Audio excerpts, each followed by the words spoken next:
अगदी 5 स्टारच्या एखाद्या स्वीटला सुद्धा मागे टाकेल ना, असं आम्ही काहीतरी आज बनवलं होतं. आज सकाळी-सकाळीच बघा एवढं धुकं पडलं होतं ना आणि दिवसभर सुद्धा आभाळ आलेलं होतं, त्यामुळे काहीच व्हिडिओ केले नाहीत.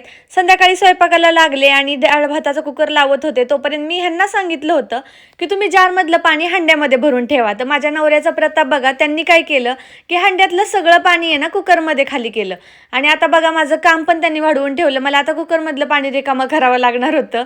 म्हणजे त्यांना एखादं काम सांगितलं ना, तर ते त्याच्या दुप्पटीने काहीतरी वेगळंच करून ठेवतात. त्यानंतर इकडे मी माझी भाजी, भात, वरण वगैरे सगळं करून झालं होतं.